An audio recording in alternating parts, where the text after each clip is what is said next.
కాంగ్రెస్ పార్టీలో ఇప్పుడు తెలంగాణ రాష్ట్రానికి ముఖ్యమంత్రి రేవంత్ రెడ్డి పొంగులేటి శ్రీనివాస్ రెడ్డి ఓపెన్ చెప్పండి. అంటే రేవంత్ రెడ్డికి పరిపాలన చేతగాకనే నేనంటలే ప్రతిపక్షాలు అంటారు, ప్రతిపక్షాలకు కూడా కొంచెం దిమాగ్ ఉంది.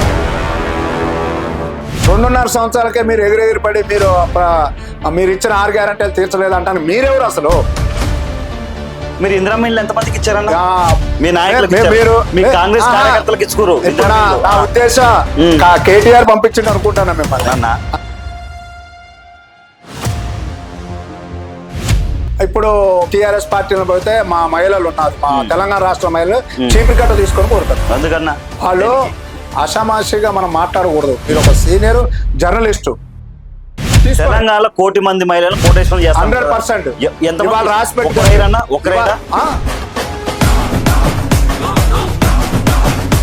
చాలు. రేవంత్ రెడ్డికి మైండ్ పని చేయట్లే, ఏం మాట్లాడుతున్నా ఆయనకి అర్థం కావట్లే. ఒక్కోసారి ఒక్కో మాట మాట్లాడుతున్నా చెప్తారు. దీన్ని మీరు ఏకీభవిస్తారా? లేదు. ఎవడు పనికి మాలినోడు మాట్లాడేది మీరు మాట్లాడు. రేవంత్ రెడ్డి గారు బీజేపీ కండువ కప్పుకోబోతున్నారు. మనిషి మాట్లాడతాడన్నా, ఎందుకు అట్లా అనవసరంగా? అని ముఖ్యమంత్రి గారు పదవి వదిలిపెట్టి బీజేపీలోకి పోతారా? ఊర్లోకి వెళ్తే పొల్లుగా తిడుతున్నారు నా కాంగ్రెస్ వాళ్ళ. బీఆర్ఎస్ కథంకి వెళ్ళి దుకాణం బంద్ అయిపోయింది. రెవెన్యూ మినిస్టర్ ఎవరైతే పొంగులేటి 100 ఎలిగేషన్స్ ఒకటి కాదు వస్తారు. ఎందుకు వస్తాయి అంటారా? ఈ తెలంగాణ రాష్ట్రంలో ఉన్నట్టు భూములు మొత్తం కొల్లగొట్టింది బీఆర్ఎస్ పార్టీ. ఫ్రీ బస్ పెట్టిన తర్వాత ఆర్టీసీ ఆర్థికంగా బలపడింది. ఈ అధికారంలో వచ్చిన కాంగ్రెస్ పార్టీని ఖతం చేయడానికి రేవంత్ రెడ్డి వచ్చారని చెప్పి చాలా మంది కార్యకర్తలు ఆందోళన చెందారు. కాంగ్రెస్ పార్టీ ఖతం చేయడానికి వచ్చిన మాట్లాడేటోళ్ళు మూర్ఖులు. ర్యాపిడ్ ఫైర్ ఒక 5 క్వశ్చన్ చెప్పాను. కేసీఆర్ గారి గురించి ఏం చెప్తారు? కేసీఆర్ మేధావి, రేవంత్ రెడ్డి చాణక్యుడు, కేటీఆర్ దుర్మార్గుడు, హరీష్ రావు అంత ఎటు అవకాశం ఉంటే అటు మాట్లాడే వ్యక్తి. రేవంత్ రెడ్డి తమ్ముళ్ళు వాళ్ళ సోదరులు. నమస్తే, వెల్కమ్ టు అవర్ ఛానల్. నేను మీ వెంకట్. ప్రస్తుతం మనం కొత్తగూడెంలో ఉన్నాం. ఎవరైతే Congress party TPCC general secretary Naga Seetharamulu garu మనతో పాటు ఉన్నారు. మాట్లాడించే ప్రయత్నం చేద్దాం. చాలా విషయాలు ఉన్నాయి, చాలా అడిగే ఉన్నాయి. మరి ఏం సమాధానం చెప్తారో ఒకసారి మాట్లాడించే ప్రయత్నం చేద్దాం. అన్న నమస్తే. నమస్కారం అన్న. ఎలా ఉన్నారన్న? బాగున్నాను. ఏందన్నా కాంగ్రెస్ పార్టీలో మొత్తం కొట్లాట్లు, బ్రేకింగ్ న్యూస్లు, ఏంది అసలు కదా? ఏం నడుస్తుంది అసలు మీ పార్టీలో? కాంగ్రెస్ పార్టీ అంటేనే మహాసముద్రం. అంతేనా? ఆ మహాసముద్రంలో స్వేచ్ఛ ఎక్కువ ఉంటది. ఇది ప్రజాస్వామ్యంలో మనం ఇప్పుడు పోరాడేది కూడా అంతే కదా. ఏ పార్టీ అయినా స్వేచ్ఛ ఉన్న పార్టీలోనే ఉండాలని కోరుకుంటారు. అలాంటి స్వేచ్ఛ ఉన్న పార్టీలో కాంగ్రెస్ పార్టీ ప్రథమ స్థానంలో ఉంటది. ఎందుకంటే 140 సంవత్సరాల చరిత్ర గల పార్టీ కాంగ్రెస్ పార్టీ కదా. అందుకనే ఇలాంటి సామాన్యంగా జరుగుతూనే ఉంటాయి. అంటే అన్న, ఇప్పుడు కాంగ్రెస్ పార్టీలో ఇప్పుడు తెలంగాణ రాష్ట్రానికి ముఖ్యమంత్రి రేవంత్ రెడ్డి పొంగులేటి శ్రీనివాస్ రెడ్డి ఓపెన్ చెప్పండి, అసలు ఎవరు ముఖ్యమంత్రి? ఈ తెలంగాణ రాష్ట్రంలో మేధావులు ఉన్నారు, అంతకన్నా మీరు జర్నలిస్టులు. బరాబర్గా సీఎం రేవంత్ రెడ్డి గారు, ముఖ్యమంత్రి రేవంత్ రెడ్డి గారే.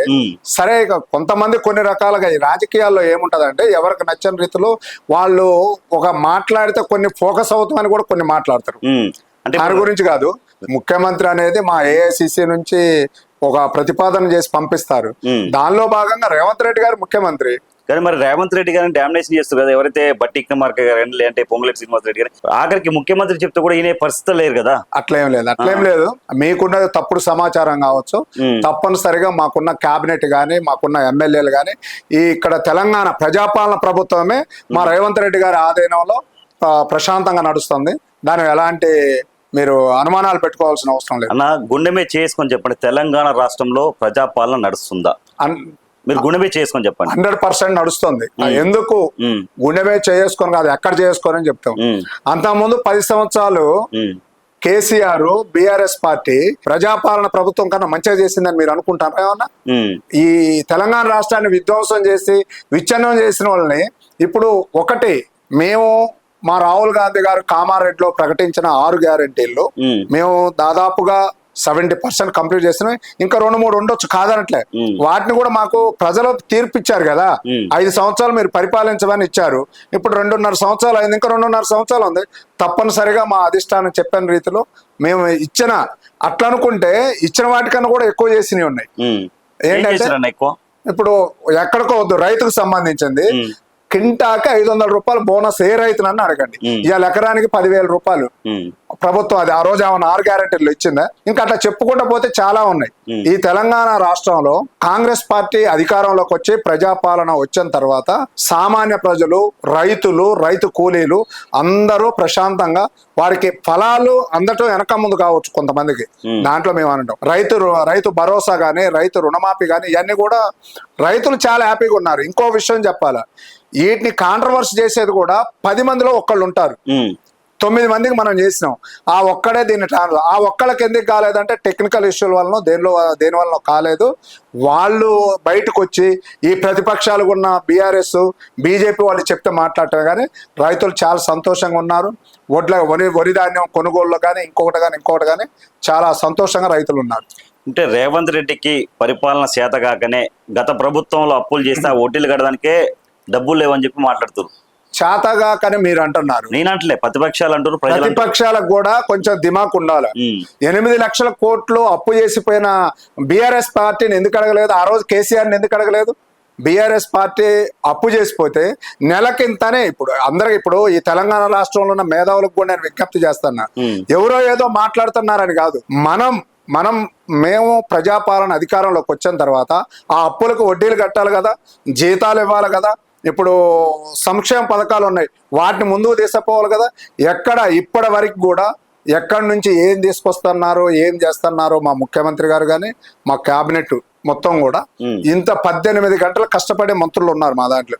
ముఖ్యమంత్రి గారు కూడా 18 గంటలు కష్టపడి ఒక గాడీలో పెట్టుకుంటూ వస్తున్నారు. 2.5 సంవత్సరాలు ఇప్పుడే గాడీలో పడుతుంది. తప్పనిసరిగా ఏదైనా ఇంకొక 15-20 సంవత్సరాలు కూడా కాంగ్రెస్ పార్టీ అధికారంలో ఉంటుంది. అంటే హామీలు ఇచ్చేటప్పుడు తెలియదు అన్న, ఇప్పుడు గత ప్రభుత్వం అప్పులు చేసిపోయింది అనేది హామీలు ఇచ్చినప్పుడు తెలియదా? బరాబర్ తెలుసు కాబట్టి హామీలు ఇచ్చినాం, అమలు చేస్తున్నాం కదా. ఏం అమలు కాలేదో చెప్పండి, దాని సమాధానం. 6 గ్యారెంటీలు ఎన్ని అమలైనాయి? 6 గ్యారెంటీలు ఏం అమలు కాలేదో చెప్పండి, మీరు అడగండి. మహాలక్ష్మి అమలైందా? అమలు చేస్తాం. ఇప్పుడు ఏదైతే నిరుద్యోగులది అమలైందా? నిరుద్యోగుల ఓకే, మంచి తులం బంగారం అమలైందా? ప్రశ్న మంచిగా. తులం బంగారం కూడా ఇస్తాం, మహాలక్ష్మి కూడా ఇస్తాం, మేము కాదంటలేదు. నిరుద్యోగులు 10 సంవత్సరాల్లో ఎంతమందికి మీరు ఉద్యోగాలు ఇచ్చారు? మేము 2.5 సంవత్సరాల్లో 70,000 ఉద్యోగాలు ఇచ్చినాం. ఇప్పటికి మేము ఇస్తున్నా 2 లక్షల ఉద్యోగాలు. మీ మంత్రులే అసలు ఒక్కో సంఖ్య చెప్తారు కదా ఉద్యోగాలు ఇచ్చారు. ఒకరు 5,000 అంటారు, ఒకరు 10,000 అంటారు, ఒకరు 15,000 అంటారు. మీరు తీసుకోండి, రేపు మేము ఎక్కడ చెప్పమంటే అక్కడ చెప్తాం. మా మంత్రి దగ్గర INPR నుంచి మా పొంగులేటి శ్రీనివాస్ రెడ్డి గారు ఉన్నారు కదా, ఆయన దగ్గర కూడా ఉంటది యాజ్ ఏ రికార్డెడ్ గా. ఇప్పటి వరకు ఏది డిసెంబర్ 7 మేము అధికారంలోకి వచ్చి మా ప్రభుత్వం చేపట్టిన దగ్గర నుంచి 70,000 ఉద్యోగాలు ఇప్పటికి ఇచ్చినాం మేము. నా దగ్గర కూడా ఉంది రికార్డెడ్ గా, మీకు ఏమంటే ఇప్పుడు. మరి నిరుద్యోగులు ఎందుకు ఒక నోటిఫికేషన్ కూడా రిలీజ్ చేయాలని చెప్పి 10 సంవత్సరాలు ఈ తెలంగాణ రాష్ట్రంలో నిరుద్యోగ సమస్య విపరీతంగా పెరిగింది. తెలంగాణ కాదు, భారతదేశంలోనే పెరిగింది. అక్కడ బీజేపీ ప్రభుత్వం కూడా సంవత్సరానికి 2 లక్షలు ఇస్తున్నారా? ఈ తెలంగాణ రాష్ట్రంలో నిరుద్యోగ సమస్యని 2 లక్షలు మేము ఇస్తానన్నాం, బరాబర్ ఇస్తాం, అందులో నో డౌట్ ఎట్ ఆల్. కావాలంటే నిరుద్యోగ సమస్య ఎక్కువ ఉన్నది కాబట్టి ఒకేసారి పూరించాలన్నా దాన్ని ఇది కావట్లేదు కాబట్టి తప్పనిసరిగా ఇప్పుడు ఇచ్చిన 70,000 కాకుండా మేము అన్న 2 లక్షలు తప్పనిసరిగా ఈ 2.5 సంవత్సరాలు రీచ్ అవుతాం. నిరుద్యోగులు కూడా మొన్న కూడా సీఎం గారు చెప్పారు, మీరు ప్రతిపక్షాలు రెచ్చగొట్టారని మీరు ఎక్కడ ఆందోళన కానీ ఏది పోవాల్సిన అవసరం లేదు. నిరుద్యోగులకు కాపాడవలసిన బాధ్యత మా ప్రభుత్వానికి ఉంది, నాకుందని మా ముఖ్యమంత్రి గారు చెప్పారు. మరి మహాలక్ష్మి పరిస్థితి ఏంటి?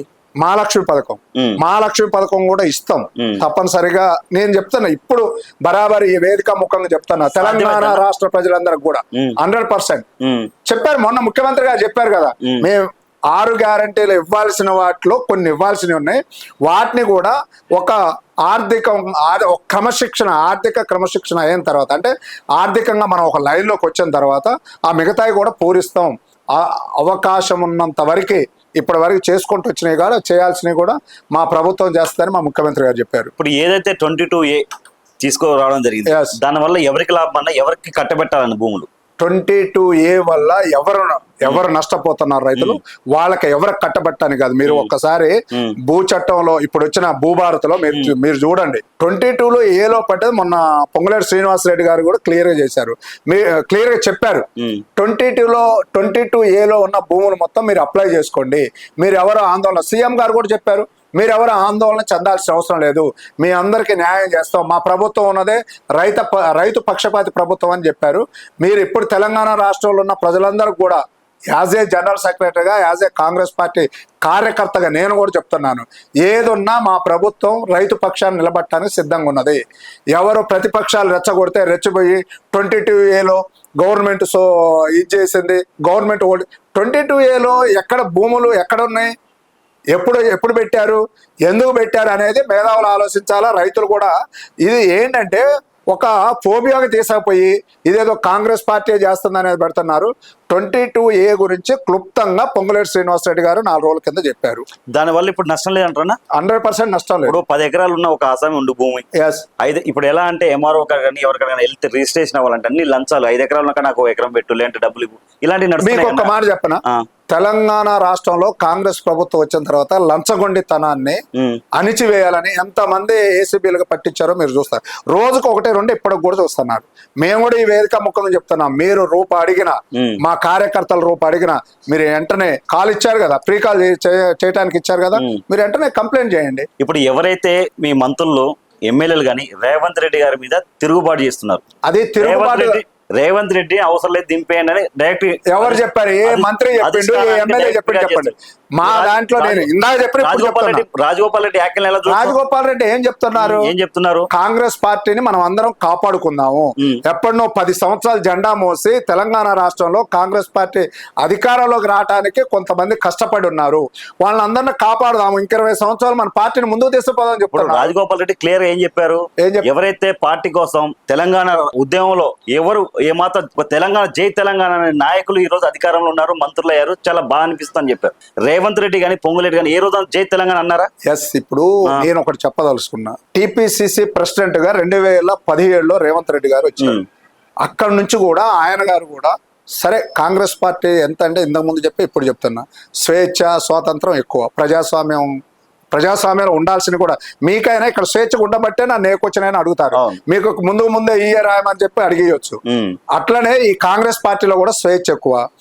రేవంత్ రెడ్డి గారు వచ్చిన తర్వాత ఇంద్రవెల్లి నుంచి స్టార్టింగ్ చేసి ఒక్కొక్క సభ లక్షల మందితో పెట్టుకుంటా ఒకవైపు ఆయన చేసుకుంటూ వచ్చారు. ఇప్పుడు ఉప ముఖ్యమంత్రిగా ఉన్న బట్టి విక్రమార్క కూడా పాదయాత్ర చేసుకుంటూ వచ్చి ఒక వైపు తీసుకొచ్చారు పార్టీకి. దానిలో భాగంగా మాది ఎక్కడైనా ఇక్కడ పిసిసి తెలంగాణ రాష్ట్రంలో కాదు, ఏఐసిసి నుంచి వస్తుంది.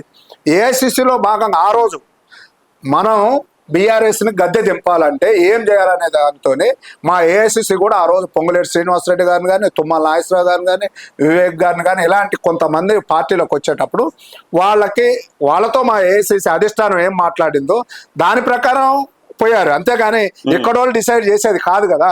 దానికి కూడా ఏం చెప్పారంటే మొన్న ఇప్పుడు కూడా రేవంత్ రెడ్డి గారు ఆలోచిస్తున్నారు, కొంత పాత కాంగ్రెస్ 10 సంవత్సరాలు జెండా మోసి కరుడుగట్టిన కాంగ్రెస్ వాళ్ళకి ఎవరికి అన్యాయం జరగకుండా చూసుకుంటున్నా అనేది ఈ మధ్యలో కూడా చెప్పారు. ఇప్పుడు మొన్న తుంగతుర్తి ఇష్యూ చూసుకున్నా అన్న, నిక్కాసైన కాంగ్రెస్ కార్యకర్తలకు ఒక్కరికైనా పదవులు వచ్చాయా?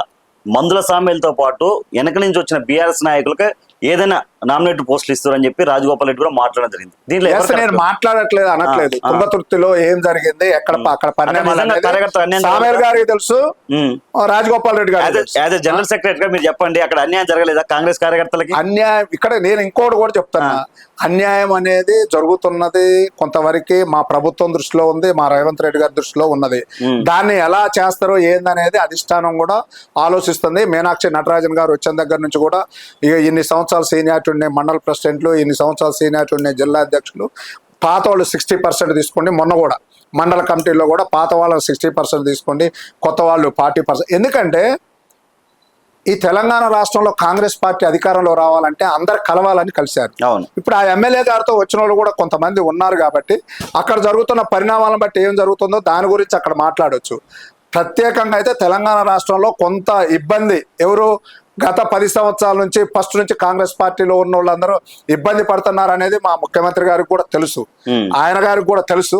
అందరిని సెట్ చేస్తారనేది పార్టీ కూడా ఆలోచిస్తుంది. దాని గురించి ఏంటంటే ప్రతిపక్షాలు వాళ్ళ కుటుంబానికి 4 ఇచ్చుకున్నట్టు రేవంత్ రెడ్డి గారు ఇచ్చుకోలేదు కదా, వాళ్ళ అల్లుడికి, వాళ్ళ బిడ్డకి, వాళ్ళ కొడుక్కి, వాళ్ళ ఇంకొక కొడుక్కి ఇచ్చుకోలేదు కదా. అందరికీ అన్ని సామాజిక న్యాయం జరగాలంటే కాంగ్రెస్ పార్టీ నుంచి అయింది. ఇప్పుడు రేవంత్ రెడ్డి గారి బ్రదర్స్ ఒక ఎమ్మెల్యే కాదు, ఒక ఎంపీ కాదు, ఒక ఎమ్మెల్సీ కాదు, ఒక సర్పంచ్ కాదు, ఒక జెడ్పీటీసీ కాదు. వాళ్ళకి అసలు ఏంటి ఫోటోకాల్ ఏంటి, వాళ్ళకి ఎస్కాట్లు ఏంటి, అసలు వాళ్ళకి గన్మెన్లు ఏంటి? అన్నా ఒకటి చెప్తా, ఇవాళ ఈవెన్ చిన్న పదవి వచ్చిన వాళ్ళు కూడా వాళ్ళకి ఎంతో ప్రొటెక్ట్ ఉండాలని చూస్తున్నారు. మరి వీళ్ళకి ఏ పదవి లేదు కదా. నేను చెప్తాను ఏనండి, ప్రొటెక్ట్ ఉండాలని చూస్తున్నారు. అక్కడున్న పరిస్థితులను బట్టి వాళ్ళు ఏంటంటే, వాళ్ళు రేవంత్ రెడ్డి గారు కూడా ఒక ఫ్యామిలీ నుంచి వాళ్ళ తాతల తండ్రుల దగ్గర నుంచి వచ్చారు. ఏమన్నా ట్రస్ట్ ఏదన్నా ఎలాంటి చిన్న చిన్న జరగకుండా ఉండటానికి ఒక సీఎం అన్న తమ్ముడుగా అవి అలాంటివి ఉంటాయి అనేది చేయొచ్చు. దానికి వీళ్ళు భూతత్వంలో పెట్టి చూపించాల్సిన అవసరం ఏముంది? మరి ఇదే వీరు గతంలో బీఆర్ఎస్ ప్రభుత్వంలో ఉన్నప్పుడు అయ్యా సీఎం, కొడుకు మంత్రి, కూతురు ఎంపీ, మంత్రులు ఇచ్చారా, ఎమ్మెల్యే ఇచ్చారా? రేవంత్ రెడ్డి గారు వాళ్ళు ప్రజల మధ్యలోకి వచ్చి ఎన్నికయ్యారన్నా, గెలిచారన్నా, ఓట్లు వేస్తే గెలిచిన నాయకులు ఈయనే. అదే నేను చెప్పేది. ఓకే, మంచి పాయింట్ కి వచ్చారు. ఇట్లా ఇయ్యాలంటే మా దాంట్లో కూడా గెలిచేవాళ్ళు చాలా మంది ఉన్నా సామాజిక న్యాయం జరగాలి. ఏదైనా ఏఐసిసి మా రాహుల్ గాంధీ గారు కానీ, సోనియా గాంధీ గారు, ముఖ్యంగా ఒక విషయం చెప్పనా, మా ఏఐసిసి అధ్యక్షులు ఎవరు? ఖర్గే గారు. ఎస్సీ సామాజిక వర్గం కదా. మరి మీరు ముఖ్యమంత్రిగా ఎస్సీని పెడతానని కేసీఆర్ తెలంగాణ ఉద్యమం అప్పుడు ఈ తెలంగాణ రాష్ట్రం ఫస్ట్ ముఖ్యమంత్రి ఎస్సీని పెడతానని అన్నాడు కదా. ఎక్కడ పెట్టిండు? సామాజిక న్యాయం గురించి, మంత్రుల గురించి, ఎమ్మెల్యేల గురించి మాట్లాడే వాళ్ళకి ఎక్కడ ఉందని నేను అడుగుతున్నా. ఇప్పుడు వాళ్ళు చేసే తప్ప మీరు కూడా మేము చేయట్లే. ఇప్పుడు రేవంత్ రెడ్డి గారు వాళ్ళ తమ్ముడికి ఎమ్మెల్యే ఇచ్చిండా, వాళ్ళ అన్నకి ఎమ్మెల్యే ఇచ్చిండా? ఇవ్వపోయినా కానీ మొత్తం ఫోటోకాల్ పెట్టి గన్మెన్లు ఎందుకు, ఎస్కాట్లు ఎందుకు అసలు వాళ్ళకి? దాని గురించి నేను ఇందాక చెప్పాను కదా. అక్కడ ఉన్న పరిస్థితులను బట్టి ప్రతి సామాన్యుని కాపాడవలసిన బాధ్యత పార్టీ ప్రభుత్వం మీద ఉంది. ఇప్పుడు కాంగ్రెస్ పార్టీ అధికారంలో ఉంది. రేపు ఎక్కడ ఏ చిన్న ఇది జరిగినా అప్పుడు ఎవరిని అంటారు? మీరే అధికారంలో ఉన్నారు, మీరే ముఖ్యమంత్రి గారు అని అంటారు కదా. అలాంటి చిన్న చిన్న టెక్నికల్ ఇష్యూలు ఉంటే దాన్ని భూతత్వంలో పెట్టి చూసి ఏదో వాళ్ళ అన్నకి ఇది ఇచ్చారు, వాళ్ళ తమ్ముడికి ఇది ఇచ్చారని మాట్లాడటం కాదు. మొన్న ముఖ్యమంత్రి గారు కూడా క్లియర్ గా చెప్పారు, మా అన్న అయినా మా తమ్ముడైనా ఎవరు అన్యాయం చేసినా ఏదైనా బహిర్గతంగా మీరు ఎక్కడంటే అక్కడ నేను మాట్లాడటానికి సిద్ధంగా ఉన్నా, మీరు బహిర్గతంగా ఎక్కడైనా కంప్లైంట్ ఇవ్వచ్చు అని చెప్పారు కదా. 4 రోజుల నాడు కూడా చెప్పారు. ఇంతకన్నా చెప్పడానికి ఎవరు ముందుకు వస్తారు? ఇప్పుడు ఎవరైతే కొండ సురేఖ గారి కూతురు కొండ సుస్మిత, రేవంత్ రెడ్డి గారు సీఎం అయినాక కళ్ళు నెత్తికెక్కాయి. ఎవరైతే అన్నదమ్ములు మొత్తం భూములు మొత్తం దోసుకుంటారు, అధికారాన్ని అడ్డం పెట్టుకుని అన్నారు. వాస్తవం లేదు దీంట్లో?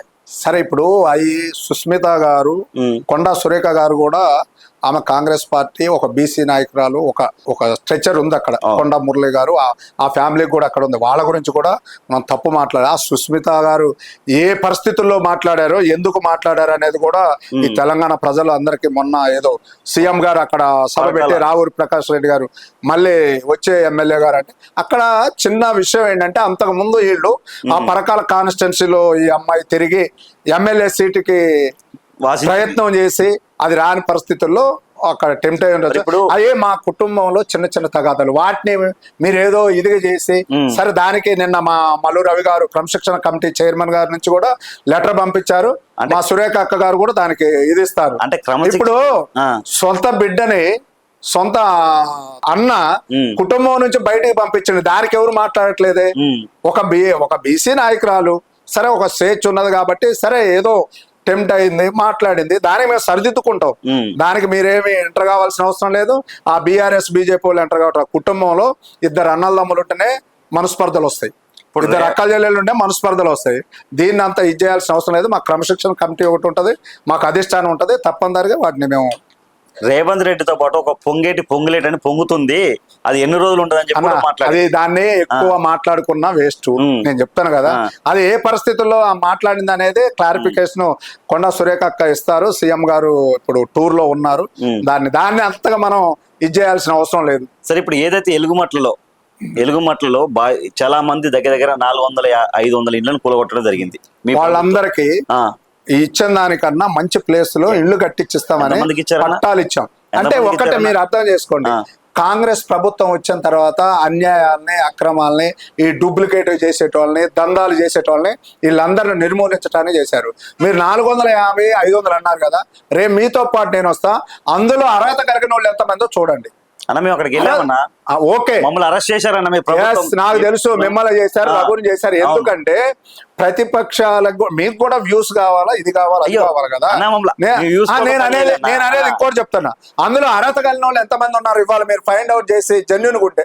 నా దగ్గరకు ఒక 10 నుంచి 15 వచ్చినాయి. నేను వేరే మేరుబనం కొరకు మీకు చెప్పట్లేదు. ఖమ్మం లోకల్ చుట్టుపక్కల ఉన్న వాళ్ళు, మా రిలేషన్స్ సంబంధించిన వాళ్ళు, వాళ్ళ దగ్గర ఉన్న వాళ్ళు 10 నుంచి 15 వచ్చారు. వాళ్ళు దొంగ కాగితాలు సృష్టించుకొని ఇది చేస్తారంటే ఇది నేను చెప్పను, దాన్ని మనం కోఆపరేట్ చేయొద్దని చెప్పాను. నేను నా స్వయంగా నేను అట్లా అర్హత కాని వాళ్ళు చాలా మంది అప్లై చేసుకున్న వాళ్ళు ఉన్నారు. వాళ్ళందరికి ఎట్లా వస్తే ఎట్లా ఏమని మీరు అడుగుతున్నారు? అరువులైన వాళ్ళకి 100% అరువు. ఇప్పటికి కూడా జెన్యున్ గా అక్కడ అరువులైన వాళ్ళని రేపు మీరు పట్టారా అండి? మా మంత్రి గారు ఉన్నారు, అక్కడ 3 మంత్రులు ఉన్నారు, వాళ్ళతో చెప్పి నేను ఇప్పిస్తా.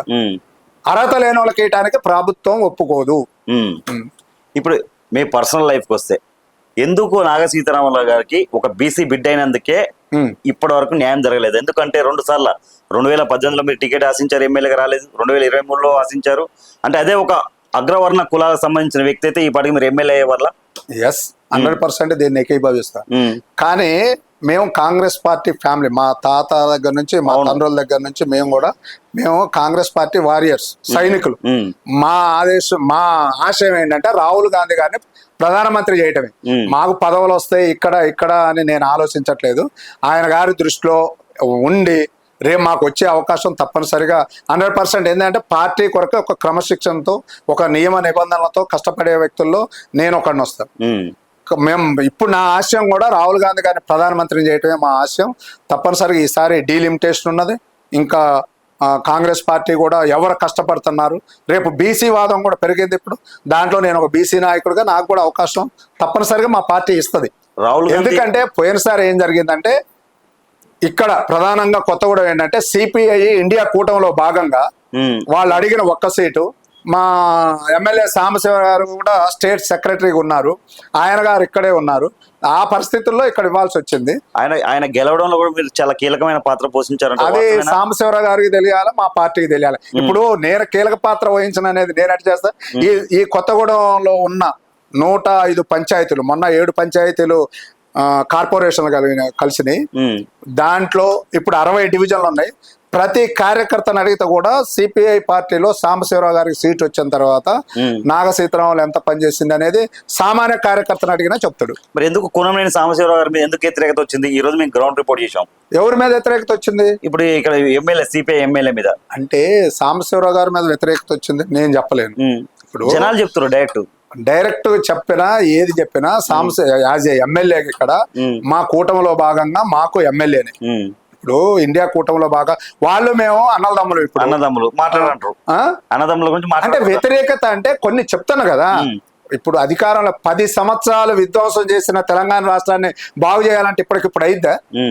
మాకు 5 సంవత్సరాలు టైం ఇచ్చారు. ఇప్పుడు కావాల్సిన కొన్ని నిధులు, కొన్ని ఈ మధ్యలో రోడ్లు, డ్రైనేజీలు అన్ని అవుతున్నాయి. దానికి తప్పనిసరిగా లోకల్లో మాట్లాడేటోళ్ళు మాట్లాడుతూనే ఉంటారు. కానీ చెప్తాను కదా, అన్ని పేరుకుపోయిన వాటిని ఒక్కొక్కటి క్లియర్ చేసుకుంటా మా ప్రజాపాలన ప్రభుత్వం అధికారంలోకి వచ్చిన తర్వాత చేస్తాను. తప్పనిసరిగా అలాంటిది ఏం లేదు. రాబోయే 2.5 రోజుల్లో అంత మళ్ళీ తెలంగాణ రాష్ట్రంలో మళ్ళీ కాంగ్రెస్ పార్టీ అధికారంలోకి వస్తుంది. బట్టి విక్రమార్క ఉప ముఖ్యమంత్రి కూడా తెలంగాణ రాష్ట్రానికి, అతని మీద చాలా వ్యతిరేకత వస్తుంది. అతను కమిషన్ దందాలు చేస్తారని చెప్పి మోత్పల్లి నరసింహరావు డైరెక్ట్ మాట్లాడారు. దీని ఎలా చూడొచ్చు? నిజంగా కమిషన్ నడుస్తుందా? కమిషన్ లో నడుస్తారు. మోతుపల్లి నరసింహరావు గారు చూశారు, నరసింహ గారు చూశారు, డైరెక్ట్ స్టేట్మెంట్ ఇచ్చారు, ప్రెస్ మీట్ మొన్న కూడా ఒక మాట్లాడుతుంది అన్న. ఇప్పుడు ఏదో అన్నారు చూడు, పళ్ళున్న చెట్టుకే రాళ్ళు వేస్తారు, అట్లా ఏదో ఇంత ఉంటే అంత చేస్తా ఉంటారు. ఇప్పుడు అంత ముందు నేను అనేది కమిషన్ గురించి మనం మాట్లాడుకునే సందర్భం కానీ కాదు, టిఆర్ఎస్ పార్టీ ఉన్నప్పుడు జరగలేదా? అంటే మేము చేస్తామని చెప్పట్లే. అప్పుడు మాట్లాడిన వాళ్ళు కూడా ఉన్నారు కదా, అప్పుడు కూడా మాట్లాడి. ఇప్పుడు ఏదో మొన్న ఒక స్త్రీ, ఒక ఆమె మాట్లాడిన దాన్ని బట్టి కానీ ఇంకొకరు మాట్లాడినా అక్కడ జరిగింది కళ్ళతో ఎవరు చూడలేదు.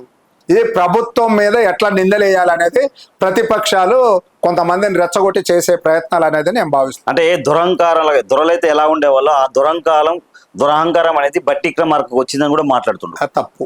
ఆయన గారితో నేను 10 సంవత్సరాలు తిరిగాను కదా. దొరహంకారం ఎక్కడ చూపించారు? ఆయన స్టైల్ అది. ఆయన ఒక IAS ప్రిపేర్ అయ్యారు, UPSC ప్రిపేర్ అయ్యారు, సివిల్స్ కి పోవాల్సిన వ్యక్తి రాజకీయాల్లో వాళ్ళు మళ్ళీ రవి గారు మళ్ళీ అంతకుముందు అనంతరాములు గారి కుటుంబం నుంచి, ఒక కాంగ్రెస్ పార్టీ కుటుంబం నుంచి వచ్చారు. ఆయన స్టైల్లో, ఎవరి స్టైల్లో వాళ్ళు ఉంటుంది. దాన్ని అహంకారం అదేదని ఎందుకు అనుకోవాలా? ఒక ఎస్సీగా ఉన్న బట్టి విక్రమార్క గారికి మా ప్రభుత్వం, మా కాంగ్రెస్ పార్టీ ఉప ముఖ్యమంత్రికి ఇచ్చారు. దీన్ని ఓర్చుకోలే. ఇంకో విషయం చెప్పరా మీకు, 2018లో టీఆర్ఎస్ పార్టీ అధికారంలోకి వచ్చిన తర్వాత ప్రతిపక్ష హోదాగా ఒక ఎస్సీ నాయకుడు ఉన్నారు, బట్టి విక్రమార్క గానే అని. ఆయన ప్రతిపక్ష హోదా పోగొట్టింది ఈ బీఆర్ఎస్ పార్టీ. అలాంటి వ్యక్తిని పట్టుకొని ఇవాళ ఏదో నిందలేయటం, పొంగులేటి శ్రీనివాసరెడ్డి గారి మీద అంటాం, ఇంకొకరు అంటే ఇంకోటి అంటాం. ఇది ఈ కేటీఆర్ కానీ, హరీష్ రావు గారు కానీ, ఇప్పుడు కేసీఆర్ ఎట్లయినా బయటకు వచ్చే పరిస్థితి లేదు. ఆయన ఫామ్ హౌస్ కి పరిమితం అయింది కాబట్టి వీళ్ళు ఎట్లా రోజు పేపర్లలో ఉండాలా, రోజు వార్తల్లో ఎట్లా ఉండాలని వాళ్ళు క్రియేట్ చేసే. కానీ వాస్తవాన్ని మీరు చూసారా, నేను చూసినా, ఇక్కడ ఉన్న వాళ్ళు ఎవరైనా చూసారా? ఇప్పుడు ఏదైతే మీ ప్రభుత్వం 6 గ్యారెంటీలు ఏదైతే హామీ ఇచ్చారో అవి నెరవేర్తాయి 100%. నేను ఇప్పుడు చెప్తున్నా, ఇప్పుడు ఇచ్చినవి కాకుండా ఇంకా ఇవ్వబోయే ఏమన్నా మేము మాకు ప్రజలు తీర్పు ఇచ్చారు కదా అన్న, 5 సంవత్సరాలు పరిపాలించమని. 2.5 సంవత్సరాలకే మీరు ఎగిరెగిరిపడి మీరు ఇచ్చిన 6 గ్యారెంటీలు తీర్చలేదు అంటాను. మీరెవరు అసలు? ప్రజలు అడగాల్సి వచ్చినప్పుడు, ప్రజలు అడిగినప్పుడు సమాధానం చెప్పడానికి మా పార్టీ సిద్ధంగా ఉంది, మా ముఖ్యమంత్రి గారు సిద్ధంగా ఉన్నారు, మేము సిద్ధంగా ఉన్నాం. ఇవాళ ప్రజల్లో పొద్దున్న లేస్తే మేము ప్రజల్లో ఉన్నాం, ప్రజల దగ్గరికి వెళ్ళట్లేదా? ప్రజలు మమ్మల్ని అడగకుండా మిమ్మల్ని అడుగుతున్నారా? ఇవాళ సన్నబియ్యం ఉంది, భారతదేశంలోనే ప్రతిష్టాత్మకమైన అది పథకం. ఆ పథకాన్ని మేము ఇవాళ అమలు చేస్తున్నాం అంటే ఎన్ని వేల కోట్లు నష్టపోయి చేస్తున్నాం, దాని గురించి మాట్లాడరా? ఇవాళ రైతులు ఇబ్బందిగా పడకుండా ఒడ్లు కొంటున్నాం, రైతు రుణమాఫీ చేసినాం. రైతు రుణమాఫీ దగ్గర నాకు తెలిసి 20,000 కోట్ల చిల్లర ఏదో ఉంది. అందరికీ ఏందన్నా? నేను చెప్పారుగా, మేమన్న మాట ప్రకారం 2 లక్షల లోపు ఉన్న వాళ్ళందరికీ చేసినాం. కాని వాళ్ళు ఎవరున్నారన్నో వాళ్ళ టెక్నికల్ ఇష్యూల వల్ల కాలేదు. అది ఎందుకు కాలేదు ఏమిటనేది వాళ్ళకి తెలియాలి. దాదాపు మేము అన్న మాట ప్రకారం అందరికీ 2 లక్షల లోపు వాళ్ళకి చేసినాం. ఏదైనా కానోళ్ళు ఉంటే వాళ్ళ టెక్నికల్ ప్రాబ్లం వల్లనే కానీ పార్టీ అన్న దాని ప్రకారం చేసింది. రైతు బంధు ఎంతమందికి ఇచ్చారన్న? రైతు బంధు మేము అన్న ప్రకారం ఎకరానికి 12,000 చొప్పున మొత్తం మేము ఎంతమందికి ఎన్ని ఎకరాల వరకు ఇవ్వాలనుకున్నాం వాటి వరకు ఇచ్చాం. ఎన్నిసార్లు వేసారంట రైతు బంధు ఇప్పటి వరకు? మీరు దగ్గర 3 సంవత్సరాలు అన్న. ఇంకో విషయం చెప్తానండి, నీ ఇంట్లో కేజీ బియ్యం ఉన్నప్పుడు మేము 4 వస్తే వండి పెట్టగలుగుతాం. అసలు బియ్యం లేవన్నా ఉట్టి మొత్తం గీక్కొని తిని మాకు ఇచ్చారు. ఇప్పుడు గీక్కొందని మీకు ఇచ్చినప్పుడు ఎందుకన్నా వేస్ట్ ఖర్చులు ఎందుకు పెడతారు? అందాల పోట్లు ఎందుకన్నా? మీరు ఒక లైన్ కి వచ్చారు. అందాల పోట్లే కన్నా ఇంకా ఎక్కువ చేశారు వాళ్ళు.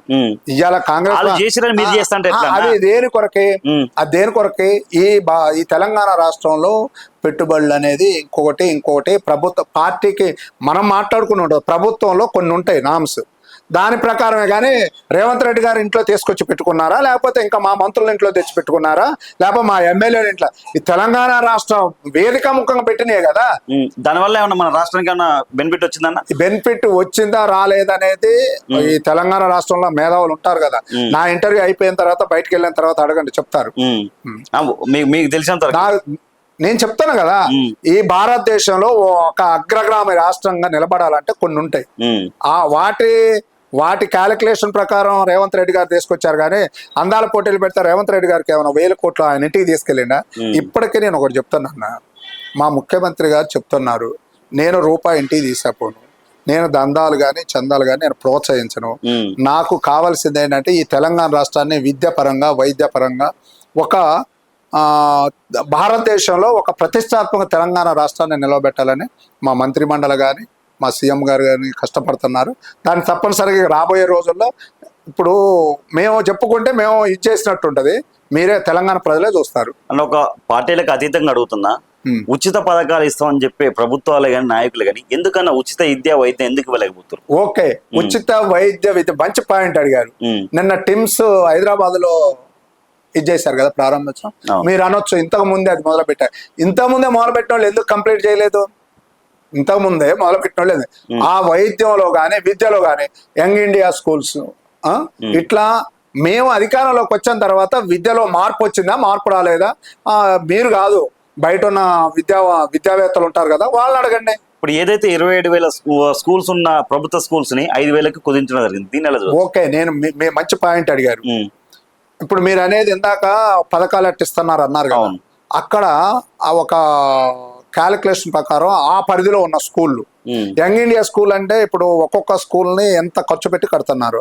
ఆ స్కూల్లోకి అన్ని ఆ విద్యార్థికి ఫర్ హెడ్ ఎంత పడుతుందో అంత కూడా ప్రభుత్వం ఇవ్వాలా, భరించాలో పెడతాం.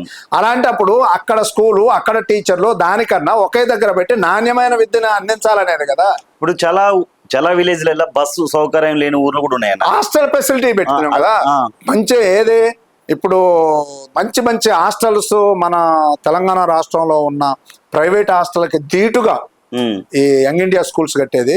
వాటికి ధీటుగా కట్టి 25 ఎకరాల నుంచి 30 ఎకరాల కట్టి సామాన్యుడు, పేదవాడు, ధనికుడు ఎవరైనా విద్యార్థి ఒకటే అనే రూపంలో ఈ తెలంగాణ రాష్ట్రంలో తీసుకురాబోతున్నాం.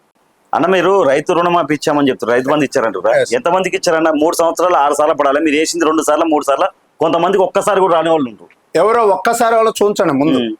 రైతు రుణమాఫీ నేను చెప్పేది ఏంటండి, రైతు రుణమాఫీ చేసిన తర్వాత రైతు భరోసా ఇచ్చింది కూడా అంతకుముందు బీఆర్ఎస్ ప్రభుత్వం ఎవరెవరికి ఇచ్చింది? అందరికి ఇచ్చింది. ఆడి కారులో ఉన్న తిరిగేటోళ్ళకి రియల్ ఎస్టేట్ చేస్తారు కదా, లేఅవుట్లు వేసారా, డిటిసిపి లేఅవుట్లని, ఆ లేఅవుట్లని, గుట్టలని వాటికి ఇచ్చారు. మేము అట్లా నిర్వీర్యం చేయదలుచుకోలేదు.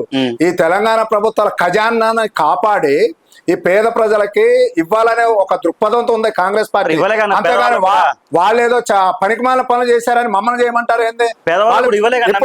ఇప్పుడు పోండి 2 ఎకరాల నుంచి 3 ఎకరాలకి, 3 ఎకరాల నుంచి 4 ఎకరాలకి ఇచ్చారా ఇలా వరుసగా? అన్న నేను గ్రౌండ్ రిపోర్ట్కి వెళ్ళానన్నా, అడిగా రైతులను అడిగా, ఏమన్నారు? ఇప్పుడు 3 సంవత్సరాల్లో 6 సార్లు పడాల్సిన రైతు బంధు ఒక్కసారి 2 సార్లు పడని చెప్పి చాలా మంది రైతులు చెప్పారు. అదే నేను చెప్తున్నా, ఒక్కసారి 2 సార్లు 3 సార్లు, మొన్న 3వ ట్రిప్ కూడా పడ్డది. మీరు ఎంక్వైరీ చేయండి. మీకు తీసుకున్నోడు ఏం చెప్తాడంటే ఈ పార్టీ ఉంటా, బీఆర్ఎస్ పార్టీ, బీజేపీ పార్టీలు ఉంటారుగా, వాళ్ళు తగిలి ఉంటారు మీకు. మేము బరాబర్ నేను చెప్తానా, ఇవాళ చెప్తానా, కాంగ్రెస్ పార్టీ అధికారంలోకి వచ్చిన తర్వాత అసలు నిజమైన రైతుల వరకు వాళ్ళ పోతుంది రైతు భరోసా. మీరు ఇందిరమ్మ ఇల్లు ఎంతమందికి ఇచ్చారన్న? మంచి పాయింట్ అడిగి మీ నాయకులు కాంగ్రెస్ కార్యకర్తలకు ఇచ్చుకోరు. నా ఉద్దేశం కేటీఆర్ పంపించిండు అనుకుంటాను మిమ్మల్ని. ఎవరో పంపిస్తున్నా ఎందుకు? లేకపోతే మీరు ఒక పార్టీ కార్యకర్త లాగా అడుగుతున్నారు. మీరు యాజ్ ఏ జర్నలిస్ట్ గా కామన్ పీపుల్ సీనియర్ జర్నలిస్ట్ గా మిమ్మల్ని అడుగుతున్నా, ఈ 10 సంవత్సరాల్లో ఒక ఇల్లు ఇచ్చారా బీఆర్ఎస్ పార్టీ? ఇవ్వలేదన్నా. ఒక్కటి చూంచండి, డబల్ బెడ్రూమ్లు అని అన్ని లక్షల కోట్ల పాడుబడి ఉన్నాయి. ఇప్పుడు మా కొత్తగూడెం నేను చూంచదు పద, కొన్ని కోట్లు ఖర్చు పెట్టారు, అవి మొత్తం ఏమైపోతున్నాయి, అయిపోయినాయి, పాడుబడిపోయినాయి. అవి మళ్ళీ వాడటానికి కూడా వీలు పడని రీతిలో ఉన్నాయి. తెలంగాణ రాష్ట్రంలో అంతకు ముందు ఇచ్చిన ఇందిరమ్మ ఇళ్ళే, ఎప్పుడు 2014 ముందు ఇందిరమ్మ ఇళ్ళు ఇచ్చారు. మళ్ళీ మేము అధికారంలోకి వచ్చిన తర్వాత 4,50,000 ఇళ్ళు మొదట విడతకి ఇచ్చినాం. ఇప్పుడు మళ్ళీ 2,50,000 అంటే ప్రతి నియోజకవర్గానికి 3,500 ఇళ్ళ తరపున చొప్పున ఇచ్చింది కూడా కాంగ్రెస్ పార్టీయే కదా. ఇప్పుడు మీరు ఏదైతే ఫ్రీ బస్ అని ఇచ్చారు కదా, ఫ్రీ బస్ వల్ల ఏమైనా ఉపయోగం ఉందన్న నిజంగా చెప్పండి అన్న. ఇప్పుడు మిమ్మల్ని గానే టిఆర్ఎస్ పార్టీలో పోతే మా మహిళలు ఉన్నారు, మా తెలంగాణ రాష్ట్ర మహిళలు చీపురు కట్ట తీసుకొని కొడతారు. అందుకన్నా వాళ్ళు ఫ్రీ బస్ పెట్టిన తర్వాత ఎంత సంతోషపడుతున్నారు తెలంగాణ రాష్ట్రంలో మహిళలంతా అడగండి. ఇవాళ మేము ఇదే కొత్తగూడెంలో గ్రౌండ్ రిపోర్ట్ చేస్తే ఏమన్నారు తెలుసా అన్న, చాలా మంది మహిళలు మీకు నేను చెప్పాను కదా, హరీష్ రావు చెప్పి పంపించారు, అందుకని వాళ్ళే చెప్తారు అనుకుంటా. మీరు అట్లా మాట్లాడొద్దన్న. ఇప్పుడు ఏమంటారు తెలుసా, ఫ్రీ బస్ వల్ల ఎవరికి ఉపయోగం ఉంది? గవర్నమెంట్ ఎంప్లాయీస్ కి. గవర్నమెంట్ ఎంప్లాయీ తెలంగాణ రాష్ట్రంలో వ్యక్తులు కదా, మరి పేద ప్రజలు కాదు. దాంతో ఆ పథకం పెట్టినప్పుడు తారతమ్యం లేకుండా తెలంగాణ రాష్ట్రంలో ప్రతి మహిళకు కూడా అది ఉపయోగపడాలి, ప్రతి మహిళకు కూడా లబ్ధి పొందాలని పెట్టారు. అవును, మన అక్కో మన చెల్లో గవర్నమెంట్ ఉద్యోగం ఉన్నది, ఆ ఫ్రీ బస్ లో పోవటం తప్ప? ఇవాళ కవితను కూడా బొమ్మనండి వద్దను. మరి ఇప్పుడు ఫ్రీ బస్ అనేది ఒక స్టూడెంట్స్ కో, లేదంటే ఒక 60 సంవత్సరాల వృద్ధులకు, అలాంటి వాళ్ళకి పెట్టచ్చు కన్నా, వీళ్ళందరికీ ఎందుకు? ప్రభుత్వం మీద చెప్తున్నా, ఇప్పుడే ప్రభుత్వం మీద భారం కదా. ఇంకా మీకు క్యాలిక్యులేషన్ లెక్కలతో సహా నేను ఉంచుతాను. ఈ ఫ్రీ బస్ పెట్టిన తర్వాత ఆర్టీసీ ఆర్థికంగా బలపడింది. ఎట్లా బలపడ్డది అనేది నేను చెప్తాను. ఆర్థికంగా బలపడి ప్రతి మహిళను కూడా లక్షాధికారిని కోటీశ్వరం చేయాలని మహిళలు తెలంగాణ రాష్ట్రంలో తెలంగాణ 1 కోటి మంది మహిళలు కోటేశ్వరం 100%. పెట్రోల్ బంకులు ఇచ్చినాం, బస్సులు ఇచ్చినాం. వాళ్ళు ఏ వ్యాపారంలో సుముఖత చూపితే నేను ఈ వ్యాపారం చేసుకునే అనే దానికి మా ప్రభుత్వం ఇస్తుంది. తెలంగాణ రాష్ట్రంలో కళ్ళు ఏదో అంటారు చూడండి, పచ్చ కామెరలు వచ్చిన వాళ్ళకి లోకమంతా పచ్చగా కనపడింది అన్నట్టు ఆ బీఆర్ఎస్ వాళ్ళకి అట్లా కనపడుతుంది. కానీ మహిళల దగ్గరికి వెళ్ళి కనపడితే మేము ఇప్పుడు మీరు అన్నారు, మీకు చెప్పిన మహిళని మా ముందు వచ్చి చెప్పానండి. అసలు ఇంకో విషయం కూడా చెప్తాను, మహిళల దగ్గర నుంచి వృద్ధుల దగ్గర నుంచి పెన్షన్ ఒక్క రేషన్ కార్డు ఇచ్చిండా తెలంగాణ ప్రభుత్వంలో? ఒక్క రేషన్ కార్డు. మొన్న స్మార్ట్ రేషన్ కార్డులు అనేది కూడా మొన్న జస్ట్ 4 రోజుల కిందనే మా దగ్గర కూడా ప్రకటించారు. ఆ స్మార్ట్ రేషన్ కార్డు ఇవాళ నువ్వు దేనికి పోవాలన్నా రేషన్ కార్డు కావాలి. ఆ రేషన్ కార్డు నువ్వు 10 సంవత్సరాలు ఇలా మేము ఇస్తాను అన్న. మీరు ఇప్పుడు ఉచిత బస్సు పెట్టారు, బాగానే ఉందన్న. మరి ఆటో డ్రైవర్లు జీవితాలు రోడ్లో పడ్డాయి. నిజంగా ఈ రోజు 200-300 సంపాదించలేని పరిస్థితులు. ఏం చెప్తారంటే, అన్న మేము సిగ్గుతో చచ్చిపోతాం, పిల్లలు పనిచేసి తీసుకొచ్చే డబ్బులతో మేము బతుకుతున్నాం అన్న అని చెప్తారు. ఎందుకు వాళ్ళకు మీరు 12,000 ఇస్తానది ఎందుకు ఇవ్వట్లేదు? ఓకే, ఆటో డ్రైవర్ల మిత్రులందరూ, తెలంగాణ రాష్ట్రంలో ఉన్న ఆటో డ్రైవర్ల మిత్రులందరికీ కూడా నేను విజ్ఞప్తి చేస్తున్నా, తప్పనిసరిగా దాని గురించి కూడా ప్రభుత్వం ఆలోచిస్తుంది. ఇస్తానన్న మాట 100% గ్యారెంటీ. ఇప్పటికి కూడా దానికి కట్టుబడి ఉన్నాం. మేము ఆటో డ్రైవర్లకు కూడా మొన్న ఈ మధ్యలో ఒక సందర్భంలో కూడా మా ముఖ్యమంత్రి గారు చెప్పారు, మీరు ఆటో డ్రైవర్లు కూడా ఎలా నిరాశ. నేను ఫస్టే చెప్పా, ఆర్థిక క్రమశిక్షణ లేక ఈ తెలంగాణ రాష్ట్రం విచ్ఛిన్నం అయిపోయింది. దాన్ని ఆర్థిక క్రమశిక్షణతో ఇప్పుడు మేము దాన్ని లైన్ చేస్తున్నాం. ఒక్కొక్కటి ఇప్పుడు మీకు చెప్పిన పథకాలన్నీ కూడా చెప్పాలంటే మేము ఇప్పుడు వీటన్నిటికన్నా కూడా ఎక్కువ ఇచ్చుకుంటూ వచ్చినాం. బట్ కానీ ఇప్పుడు ఈ ఆటో డ్రైవర్లు మీరు మంచి ప్రశ్న అడిగారు. ఈ తెలంగాణ రాష్ట్రంలో ఉన్న ఆటో డ్రైవర్లందరూ కూడా నేను మీ ఎదురుగా నేను విజ్ఞప్తి చేసి చెప్తున్నాను, దీని గురించి కూడా ప్రభుత్వం ఆలోచిస్తుంది. మీరు ఎవరు అధైర్యపడవద్దని కూడా నేను చెప్తున్నా. ఇప్పుడు ఏదైతే ఎస్ఐఆర్ అని మీరు స్టార్ట్ చేయడం జరిగింది, ఓట్లకి 74 లక్షల ఓట్లు గల్లంత అయినాయి. దీనివల్ల మిస్ అవుతున్నాయి, చాలా మంది ఓట్లు కోల్పోతున్నారు. ఎస్ఐఆర్ మీద చెప్పాలంటే అసలు పెద్ద, నేను ఎస్ఐఆర్ లో పాలేరు కాన్స్టిట్యున్సీ అసెంబ్లీకి కోఆర్డినేటర్ని. ఎస్ఐఆర్ గురించి ఇది కేవలం బీజేపీ పార్టీ తీసుకొచ్చిన ఒక పథకం లాంటిది. ఎందుకని అంటే, మీరు పశ్చిమ బెంగాల్ ఎలక్షన్ల గురించి ఐడియా ఉందా? ఉంది. బీహార్ ఎలక్షన్ల గురించి ఐడియా ఉందా? ఉంది. పశ్చిమ బెంగాల్లో ముఖ్యమంత్రిని ఓడించింది ఎవరు? ఎస్ఐఆర్. తమిళనాడు స్టాలిన్, ఇంకోటి చెప్తున్నా, రాష్ట్ర ముఖ్యమంత్రులు ఓడించింది కూడా ఎస్ఐఆర్. అక్కడ ఎన్ని వేల ఓట్లతో ఓడిపోయారు ఎవరు? మమతా బెనర్జీ గారు. ఆ కాన్స్టిట్యున్సీలో ఎన్ని వేల ఓట్లు ఎస్ఐఆర్ ద్వారా తొలగించారనేది ఒకసారి మీరు ఆషామాషిగా మనం మాట్లాడకూడదు. మీరు ఒక సీనియర్ జర్నలిస్టు. నేను ఎందుకు చెప్తానంటే, ఏదో ప్రతిపక్షాలు మాట్లాడినట్టు మన ఇద్దరం మాట్లాడుకుంటే చూసేటోళ్ళు ఇది అంటారు. ఎస్ఐఆర్ బీజేపీ ఎంత దుర్మార్గమైన చర్య అంటే, ఇప్పుడు కర్ణాటక రాష్ట్రంలో, తెలంగాణ రాష్ట్రంలో కూడా అలాగనే అధికారంలోకి రావాలని ఇక్కడ కూడా పన్నాగాలు పన్నుతున్నారు. దాన్ని మా ప్రభుత్వం కానీ మా పార్టీ కానీ పకడ్బందీగా రేపు ఇప్పుడు ఫేజ్ 2 కూడా ఉంది, దానికి కూడా మా బిఎల్ఏలు అనేది ఒక సైనికుల్లాగా పనిచేస్తున్నారు. ఇది ఇప్పుడు ముస్లిం మైనారిటీ ఏరియాలో కూడా సేమ్ ప్రాసెస్ నడుస్తుంది. వాళ్ళ టార్గెట్ ఏంటంటే బీజేపీ పార్టీ, ఇది చెప్తాను కదా, బీజేపీ పార్టీ ఏంటంటే తరతరాల నుంచి కాంగ్రెస్ పార్టీకి అనుకూలంగా ఉన్న ఓట్లు ఏమిటి ఏంటంటే, ముస్లిం మైనార్టీ ఓట్లు ఫస్ట్ నుంచి కాంగ్రెస్ పార్టీకి అనుకూలం. అలాగే కాంగ్రెస్ పార్టీ కుటుంబాలు ఏంటి, వాటిని ఎట్లా ఇచ్చేసి మళ్ళీ మేము ఇక్కడ తెలంగాణ రాష్ట్రంలో అధికారం రావాలని చూస్తున్నారు. కానీ వాళ్ళు పప్పులేం ఉడకవు. మా ప్రభుత్వం, మా పార్టీ 2 కట్టుదిట్టమైన చర్యలతో ముందుకు పోతున్నాం ఎస్ఐఆర్ విషయంలో. దశాబ్దం కాలం తర్వాత కాంగ్రెస్ పార్టీ తెలంగాణలో అధికారంలోకి వచ్చింది. ఈ అధికారంలో వచ్చిన కాంగ్రెస్ పార్టీని ఖతం చేయడానికి రేవంత్ రెడ్డి వచ్చారని చెప్పి చాలా మంది కార్యకర్తలు ఆందోళన చెందుతారు. వాస్తవం కాదా? అది కాంగ్రెస్ పార్టీ ఖతం చేయడానికి వచ్చిన రేవంత్ రెడ్డి వాస్తవంగా కాంగ్రెస్ పార్టీ ఖతం చేయడానికి వచ్చిన మాట్లాడేటోళ్ళు మూర్ఖులు. నేను ఇప్పుడే చెప్తున్నా, మాది ఏదైనా ఏఐసిసి నుంచి వస్తుంది. మాకు ఏఐసిసి అధ్యక్షులు మల్లికార్జున్ ఖర్గే గారు ఉన్నారు, మా అధినాయకురాలు సోనియా గాంధీ గారు ఉన్నారు, భావి భారత ప్రధాని కాబోయే రాహుల్ గాంధీ గారు ఉన్నారు, అలాగే ప్రియాంక గారు ఉన్నారు. మేము చెప్పేది ఇప్పుడు ఇంకొకటి కూడా మీరు ఆలోచించాల్సిన అవసరం ఇక్కడ ఏమొచ్చిందంటే, తెలంగాణ రాష్ట్రంలో పార్టీ అధికారంలోకి రావాలి. పార్టీ అధికారంలోకి రావాలనేది ఒక పన్నాగం అనుకోండి, ప్రణాళిక అనుకోండి. మేము ఎడిదిరిగి 2023లో అధికారానికి రావడానికి మా ఏఐసిసి నుంచి ఇచ్చిన గైడ్ లైన్స్ ప్రకారమే ఈ తెలంగాణ రాష్ట్రంలో నడిచింది. కానీ తెలంగాణ రాష్ట్రంలో నాయకులు కూర్చొని చేసింది కాదు. ఇది ముఖ్యమంత్రిని చేసింది కూడా మా ఏఐసిసి, మా అధిష్టానమే కదా ముఖ్యమంత్రిని చేసింది. అదే రేపు ఈ చిన్న అనే వాటిని మీరు భూతద్దాలు చూడాల్సిన అవసరం లేదు. రేవంత్ రెడ్డి గారు ఆయన అదృష్టం, రాజకీయాల్లో ఎంత కష్టపడ్డా అదృష్టం కూడా ఉంటుంది. ఆ అదృష్టం ఆయన కలిసి వచ్చింది. దాన్ని మేము ఇప్పుడు ఒక కాంగ్రెస్ పార్టీ కార్యకర్తగా, ఒక టీపీసీసీ జనరల్ సెక్రటరీగా మా ముఖ్యమంత్రి గారు కూడా కాంగ్రెస్ పార్టీని కాపాడుకోవాలంటే తరతరాలుగా కాంగ్రెస్ పార్టీని కష్టపడ్డ నాయకులు ఉన్నారు, కార్యకర్తలు ఉన్నారు.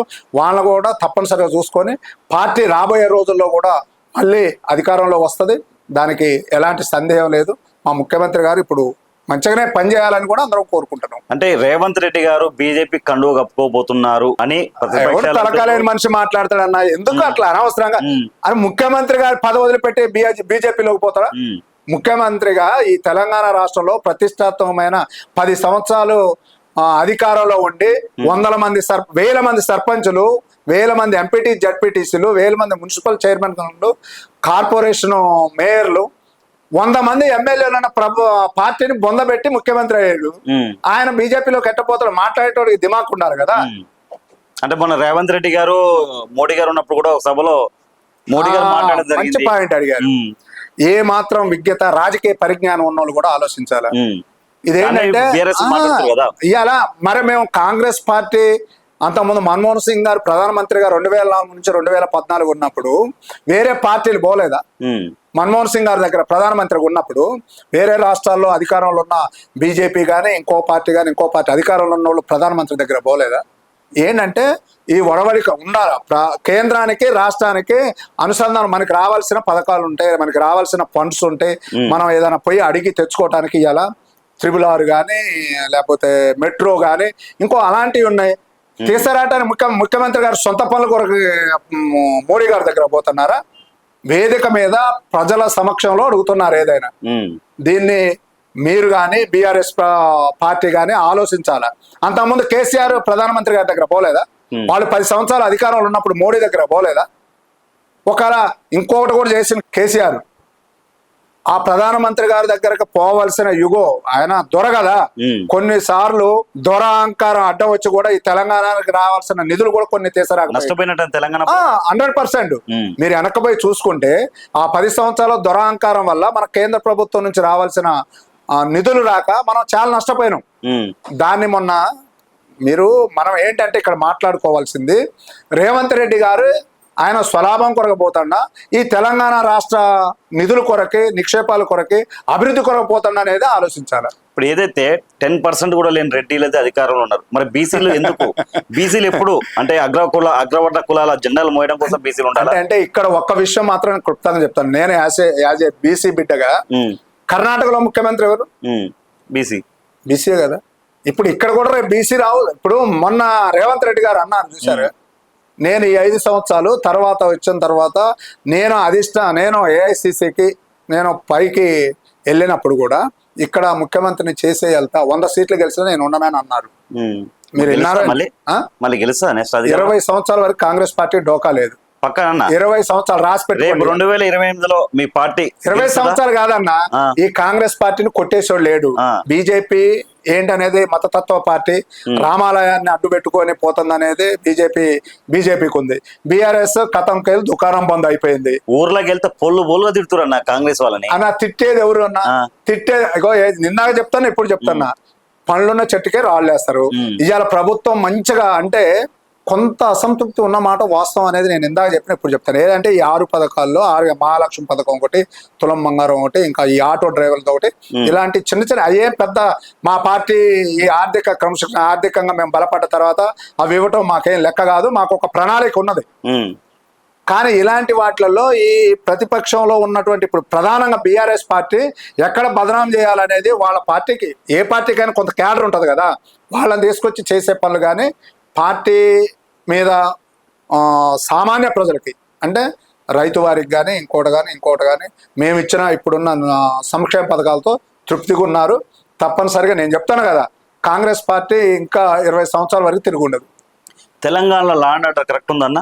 ఎందుకు ఒక హోమ్ మినిస్టర్ మన రాష్ట్రానికి ఎందుకు హోమ్ మినిస్టర్ లేడు? హోమ్ మినిస్టర్ లేకపోవడం ఏంటి? ఎవరు అన్నారు హోమ్ మినిస్టర్ లేరు? ఎవరు? సీఎమే కదా. అవును. ఎందుకు మరి ఆయన దగ్గర పెట్టుకుంటే శాఖ ఎందుకు పెట్టుకున్నా? మీరు కరెక్ట్ క్వశ్చన్ అడిగారు. ఇప్పుడు ముఖ్యమంత్రిగా హోంమంత్రి ఉండకూడదని అక్కడ రాసి ఉన్నదా? విద్యాశాఖ మంత్రి కూడా ఉన్నారు, మీరు ఇంకో క్వశ్చన్ కూడా అడగలే. విద్యాశాఖ మంత్రి కూడా ఆయన. అయితే మీరు ఒక్కటి గమనించాలి, ఆయన గారి దగ్గర హోంశాఖ ఉన్నా విద్యాశాఖ ఉన్నా అందులో ఏమన్నా అవకతవకలు జరుగుతున్నాయా, పరిపాలన సరిగా జరగట్లేదా, ఇక్కడ హోంశాఖ అనేది ఎట్లా ఉన్నది అనేది ఆలోచించండి. అంతేగాని మాకున్న మంత్రులు సాటిస్ఫై ఉన్నారు, ఎవరికున్న పదవులు వాళ్ళతోని, మీకేది కడపలు నొప్పి? హోం మంత్రి ఉంచుకుంటాడు, ఇంకోటి ఉంచుకున్నారు మా ముఖ్యమంత్రి గారు. అంటే హోం మంత్రికి ఇక్కడ మీ దాంట్లో ఉన్న 100% పరిపాలన కరెక్ట్ జరుగుతుంది కదా. హోంశాఖలో ఏమన్నా ఎవరు కరెక్ట్ లీడర్ లేడా హోంశాఖ నిర్వహించే వ్యక్తి? అంటే ఇప్పుడు ఇందిరా మిల్లు ఇస్తాను, రెవెన్యూ శాఖగా ఇందిరా మిల్లుగా పొంగులేటి శ్రీనివాసరెడ్డి గారు ఉన్నారు. మరి కరెక్ట్ లేరని అంటున్నారా మీరు? అరే నేను అనేది ఒకటే వస్తున్నాయి. రెవెన్యూ మినిస్టర్ ఎవరైతే పొంగులేటి 100 ఎలిగేషన్స్ ఒకటి కాదు వస్తారు. ఎందుకు వస్తాయి అంటారా? ఈ తెలంగాణ రాష్ట్రంలో ఉన్నట్టు భూములు మొత్తం కొల్లగొట్టేది బీఆర్ఎస్ పార్టీ. ఇవాళ హైదరాబాద్ వెళ్ళండి, మొత్తం తేనె తొట్టు ఉంటుందా, తేనె మొత్తం లాక్కొని మొత్తం పిండి ఉంచారు, ఇదే పిల్లలు తట్టించారు. మొత్తం తెలంగాణ రాష్ట్రంలో ఉన్న ఏ భూములు అయితే ఉన్నాయో ఆ భూములు మొత్తం కొల్లగొట్టింది బీఆర్ఎస్ పార్టీ. బీఆర్ఎస్ పార్టీ తప్పు చేసిందని మీరు అన్నారు. గతంలో బీఆర్ఎస్ పార్టీ ఉన్నప్పుడు ఇదే ఆంధ్రాకు సంబంధించిన మెగా కృష్ణారెడ్డి ఇల్లే కాంట్రాక్టర్. మెగా కృష్ణారెడ్డి ఇప్పుడు ఎక్కడ ఉన్న కాంట్రాక్టర్ యాడ్ చేయొచ్చు. ఇప్పుడు మేము వచ్చిన తర్వాత ప్రభుత్వంలో ఏమి ఇవ్వట్లేదు. ఏమి ఇచ్చినాం చెప్పండి, ఒకటి చెప్పండి. ఎవరన్నా మొన్నదాకా చేసిన మొత్తం మీ ప్రభుత్వంలో? మా ప్రభుత్వంలో అంతకు ముందు చేసినవి చేయటమే కానీ మేము చేసిరు కదా. మేము ఒకటన్నా, మాకు మెగా కృష్ణారెడ్డి ఇంకొకళ్ళు కావాల్సిన అవసరం లేదు. మా ప్రభుత్వకి ఒక క్రమశిక్షణ పరంగా పోవాలని ఉన్నది. వాళ్ళ టెండర్, ఓపెన్ టెండర్స్, టెండర్ ద్వారా వచ్చిన వాళ్ళు ఎవరు అర్హులైనో వాళ్ళే పోతున్నారు. మేమే కేసీఆర్ టైపు మెగా కృష్ణారెడ్డికి ఇంకొకటి కాళేశ్వరం అంట పెట్టినట్టు మేమే అట్లేం చేయట్లే. కాళేశ్వరం దృష్ట్యా మనం ఆలోచించినట్టుంటే 1,00,000 కోట్లు కాళేశ్వరం ఇవాళ కూలిపోయింది. ఏం చేస్తున్నాం? అయ్యే ఎంతో మందికి ఉపయోగపడిన ఆ డబ్బులు.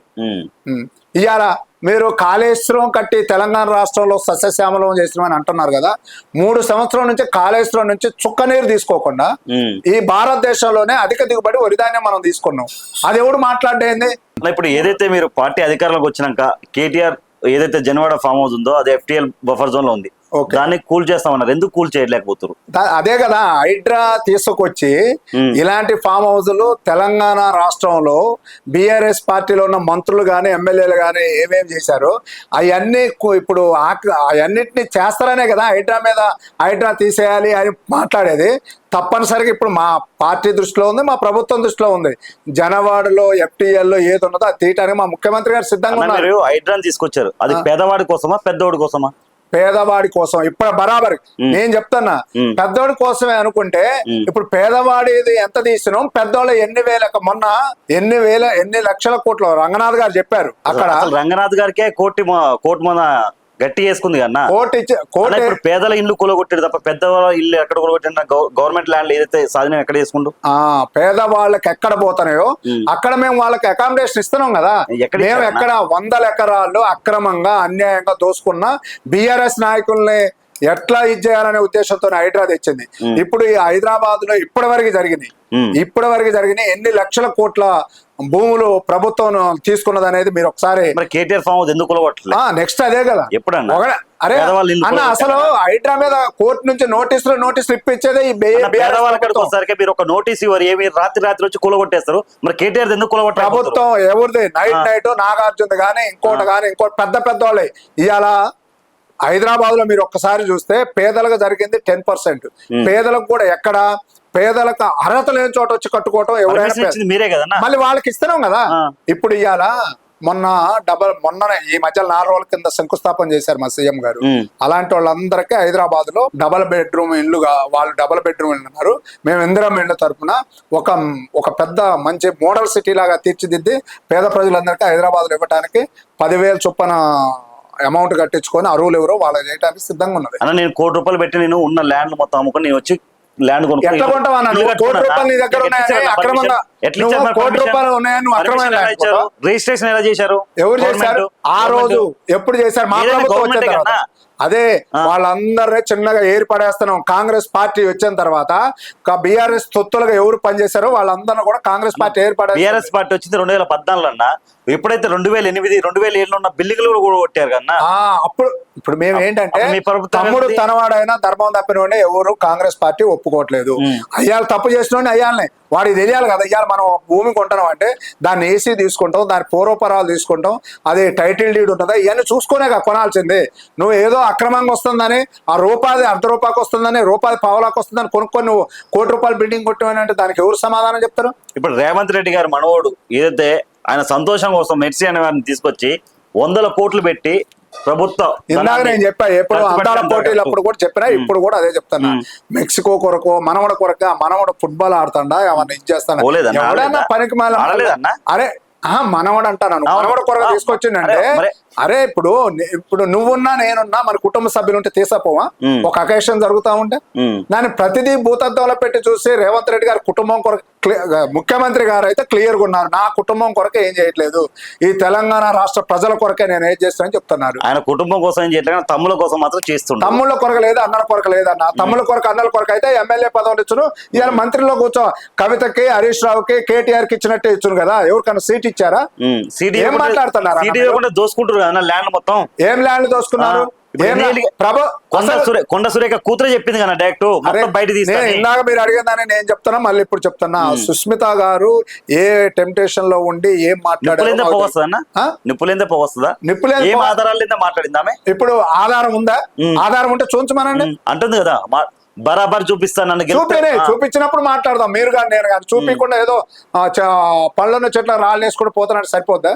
సరే, అవన్నీ కూడా ఒకటన్నా ఇప్పటికే నేను నిర్భయంగా నిస్సంకోచంగా మీకు చెప్తున్నా, ఈ తెలంగాణ రాష్ట్రంలో ప్రజాపాలన కాంగ్రెస్ పార్టీ అధికారంలోకి వచ్చిన తర్వాత అన్యాయాలని అక్రమాలని ఈ బీఆర్ఎస్ 10 సంవత్సరాలు చేసిన అక్రమాలను మొత్తం బయటికి తీసేది కాంగ్రెస్ ప్రభుత్వం.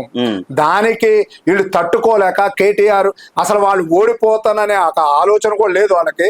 మేము ఫస్ట్ నుంచి రేవంత్ రెడ్డి గారు ఒక స్టెప్ బై స్టెప్ ఎదిగిన నాయకుడు, ఒక ఎమ్మెల్సీ దగ్గర నుంచి వచ్చిన నాయకుడు. సరే, ఇప్పుడు ఆయన అదృష్టాన్ని మనం కావాలంటే రాదు, ఇంకోళ్ళు రావాలని. ఎవరి రాజకీయాల్లో ఎవరి అదృష్టం వాళ్ళకు వస్తుంది. కేటీఆర్ 10 సంవత్సరాలు ఉన్నప్పుడు మేమేమన్నా ఇచ్చేసినావా? నువ్వు ఒకటి ఇప్పటికైనా ఆ బీఆర్ఎస్ పని అయిపోయేది, కేల్కతో దుకాణం బంద్ అయిపోయి ఒక టెంప్టేషన్ లో ఏది అధికారం పోయిందని మాట్లాడటం. కానీ తెలంగాణ రాష్ట్ర ప్రజలు మాత్రం సంతోషంగా ఉన్నారు.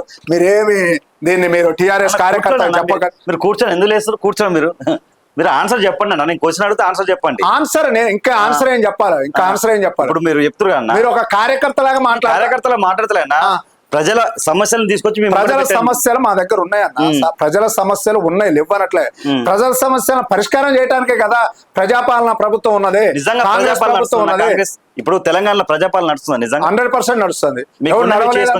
100% ఎక్కడ నడవలేదు, ఎక్కడ నడవలేదు. కాంగ్రెస్ పార్టీ ఇందిరమ్మ ఇళ్ళు ఇవ్వడానికి ఈ 10 సంవత్సరాలు ఎవడు ముఖం చూసిందా? పేదోడి ముఖం చూసిందన్న. మేము ఇక్కడ 100 ఇళ్ళు ఆ గృహప్రవేశాలకు పోతే ఆ కుటుంబాల కళ్ళ ఆనందం. చాలా మంది ఇబ్బంది పడుతారు కన్నా. ఎవరు? డబుల్ బెడ్రూమ్ బిల్స్ రాక.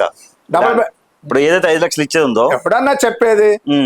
మా పరిధిలో ఇంకో విషయం చెప్తున్నా, ఏంటంటే తెలంగాణ రాష్ట్రం మొత్తంలో మాట ఓవరాల్ గా ఆ తెలంగాణ రాష్ట్రం మొత్తం కూడా బిల్లులు రాని వాళ్ళు ఎవరో నా దగ్గర కూడా ఉంది. మా నియోజకవర్గంలో కూడా 144 ఇళ్ళు ఏమో రాలేదు. ఎందుకు రాలేదంటే ప్రభుత్వం ఒక గైడ్ లైన్స్ ఇంత ఈ పరిధిలో కట్టుకోవాలి, 900 స్క్వేర్ ఫీట్ లోనే 1000 స్క్వేర్ ఫీట్ లోపల కట్టుకోవాలన్నప్పుడు దానికి కట్టుబడి కట్టాలన్నా దాన్ని అతిక్రమించిపోవాలా?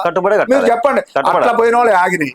లేకపోతే ఇంకేదన్నా అంతకుముందు ఇందిరమ్మ ఇల్లు వచ్చి L2లో L3లో ఉండి ఏదో పైరవీ చేసుకునే ఏదో అంటే వేరేది కాదు, ఆ టెక్నికల్ ఇష్యూలు ఉన్నాయో ఆగినాయి. కానీ జెన్యున్ గా ఎవరికి ఏమి రావాల్సినవి మొత్తం వచ్చినాయి. 4,50,000 ఇళ్లలో ఎన్ని ఇళ్ళకి రాలేదు ఇప్పుడు? అది చూడండి. చివరిగా ఒకటే క్వశ్చన్ అడుగుతాను, చెప్పండి.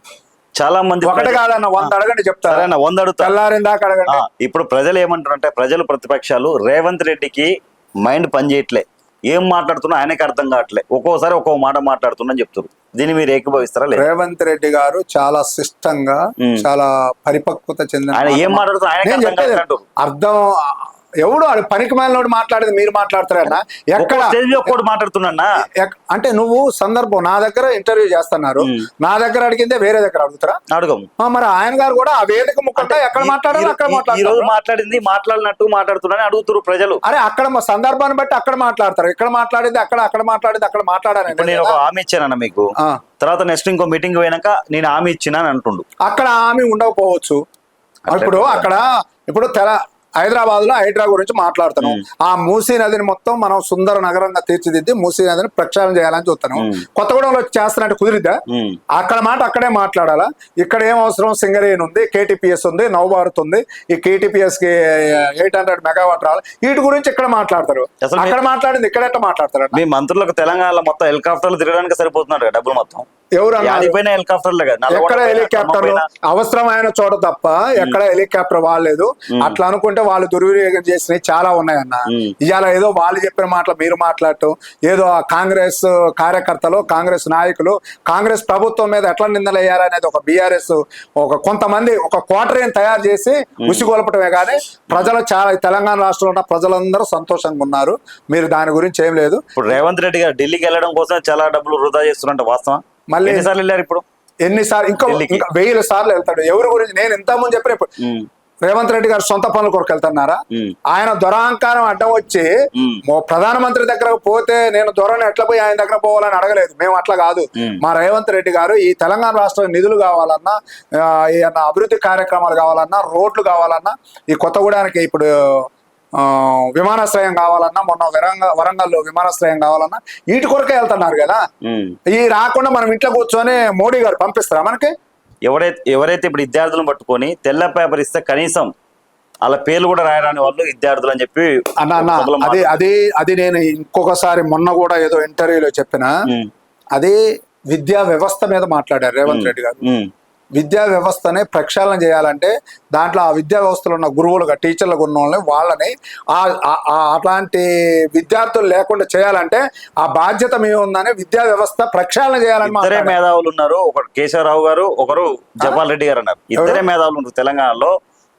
ఒకటి కేశవరావు గారు, అలాగే అదే నన్న పవర్ బిజినెస్ అన్నది. ఆ సందర్భోచితంగా ఎన్నో మాట్లాడతారు. తెలంగాణ రాష్ట్రమే మేధావులకు పుట్టినిల్లు. ఇవాళ మేధావులను గౌరవించి ఆ రోజు కేసీఆర్ ఈ తెలంగాణ ఉద్యమకారులని మేధావులను గుర్తించకపోతే ఇవాళ కాంగ్రెస్ పార్టీ అధికారంలోకి వచ్చాక తెలంగాణ ఉద్యమకారులను గుర్తించి దగ్గర తీసింది కాంగ్రెస్ ప్రభుత్వం కదా. పెద్ది సుదర్శన్ రెడ్డి చనిపోయి ఒక 10 రోజులు 15 రోజులు అవుతుంది. మరి ఎందుకు అతని విగ్రహాన్ని ఒక ప్రైవేట్ ల్యాండ్ పెట్టి విగ్రహాన్ని ఎందుకు కూలగొట్టారు? ఎక్కడ కూలగొట్టారు? అదే ఒకటన్నా వాళ్ళు ఈ తెలంగాణ రాష్ట్రం కాదు, ఉమ్మడి ఆంధ్రప్రదేశంలో వైఎస్ రాజశేఖర రెడ్డి దేవుడు అని కొలిచారు ప్రజలు. అలాంటివి కూడా కూలగొట్టారు. ఏది దాని మన ప్రభుత్వానికి ఆటంకంగా కలిగే చోట గానీ, ప్రజలకు ఆటంకం కలిగిన చోట కూడా పెట్టొద్దని. దాని పెద్దిరెడ్డి సుదర్శన్ రెడ్డి మా పార్టీకి టార్గెట్. ఇప్పుడు ఆయన ఇప్పుడు ఆయన కేటీఆర్ హరీష్ రావు పోయి అది మొత్తం ఏం చేశారు ఏందనేది అక్కడ కేటీఆర్ హరీష్ రావు వాళ్ళే కూలగొట్టి. అదే అసలు దీంట్లో అది సందర్భం కాదు, దాన్ని మాట్లాడాల్సిన అవసరం లేదన్న. ఎందుకన్నా ఆయన ఉద్యమకారుడు కన్నా, ఉద్యమకారులను గౌరవించింది మేము. ఒక ఇవాళ తెలంగాణ రాష్ట్రంలో కేసీఆర్ ఓడిపోవడానికి కారణమే ప్రధానంగా ఉద్యమకారులను గుర్తించక. ఏ ఉద్యమకారుని గుర్తించండి చెప్పు. ఆయన ఆంధ్ర వాళ్ళందరినీ తీసుకొచ్చారు. ఇవాళ రేవంత్ రెడ్డి గారి మీద మాట్లాడుతున్నారు, ఇంకొకళ్ళ మీద మాట్లాడుతా. అసలు తెలంగాణ రాష్ట్రంలో నీ క్యాబినెట్ లో ఉన్నోళ్ళు ఎవరు? అయాల తెలంగాణ రాష్ట్రాన్ని వ్యతిరేకించిన వాళ్ళు ఎవరు? వాళ్ళందరే కదా నువ్వు పెట్టుకుంది తొత్తులుగా. ఇప్పుడు ఉద్యమకారుడిని మీరు గౌరవించారు, బాగానే ఉందన్న. ఆ కుటుంబం ఈ రోజు బాధలో ఉంది. ఒక ప్రైవేట్ ల్యాండ్ లో విగ్రహాన్ని పెట్టుకుంటే పర్మిషన్, ఆ కుటుంబాన్ని గౌరవించను. ప్రభుత్వ పరంగా లాంఛనాలు జరగాల్సిన మొత్తం చేసినాం. పెద్దిరెడ్డి గారికి ఇవ్వాల్సిన గౌరవ మర్యాదలు మొత్తం మేము ఎక్కడా తక్కువ చేయలేదు మా ప్రభుత్వం తరఫున. అది అక్కడ కేటీఆర్ హరీష్ రావు ఒక క్రియేట్ చేసి, ఇప్పుడే చెప్తున్నా, వాళ్ళు రోజు పేపర్లలో వార్తల్లో ఎక్కడ ఉండాలనే దాని కొరకే చేసే గానీ ప్రజల్లో నుంచి వచ్చినవి ఏమీ లేవు. ప్రజల్లో వచ్చినవి అంటే మేము బాజాప్తుగా ప్రభుత్వం ఉంది, ప్రజాభవన్ ఉంది, సచివాలయం ఉంది. ఎక్కడైనా ఇంత ముందులా మేము ముళ్ళ కంచెలు పెట్టుకొని పరిపాలన చేయట్లేదు కదా. స్వేచ్ఛ ఇచ్చిన తెలంగాణ రాష్ట్ర ప్రజలకి. ర్యాపిడ్ ఫైర్ ఒక 5 క్వశ్చన్స్ చెప్పాను. కేసీఆర్ గారి గురించి ఏం చెప్తారు మీరు? కేసీఆర్ మేధావి, రేవంత్ రెడ్డి చాణక్యుడు, కేటీఆర్ దుర్మార్గుడు, హరీష్ రావు అంత ఎటు అవకాశం ఉంటే అటు మాట్లాడే వ్యక్తి. రేవంత్ రెడ్డి తమ్ముళ్ళు వాళ్ళ సోదరులు అంతే. మరి నెక్స్ట్ ఏంటి? 2028-29లో నాగ సీతారాములు గారికి ఇక్కడి నుంచి పార్టీ టికెట్ ఇస్తుందా? మా అధిష్టానం, మాకు శిరీష అధిష్టానం దృష్టిలో మేము ఉన్నాం.